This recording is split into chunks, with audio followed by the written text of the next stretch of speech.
2 Timothy chapter 4, verse 3. For the time will come when people will not put up with sound doctrine.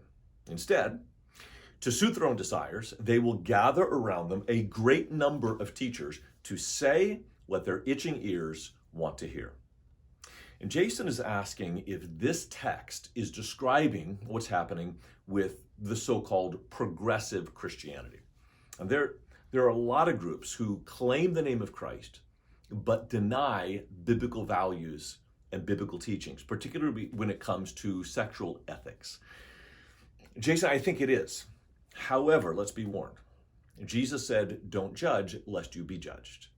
For with the measure you use, it will be a measure to you. So let's measure ourselves according to this same standard of Paul's warning. It is not just a prophecy of the end times, but what Paul said, that people gathering around people to tell them what they want to hear, when has that not been true? It was true in Paul's day. It's true in our day. It's been true in every day in between. Christians or not. We like to listen to those who say what we want to hear. With Google Analytics and social media metrics, that's all we're hearing is what we want to hear. And so it's easier than ever to point the finger at other people and not at ourselves. So let me just use this as a self-critique. Even in conservative churches, what we might think of as biblically oriented churches, I see people having a very difficult time following the words of Jesus to their logical conclusion. Here's one example with money.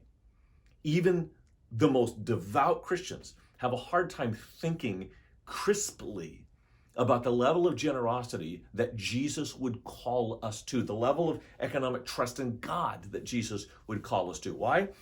Because we have a culture that is satisfying our itching ears, saying, you're worth it, you deserve it, spend money on yourself, that's why you work so hard. Here's another area, is racial relations. Or here's another area, the poor.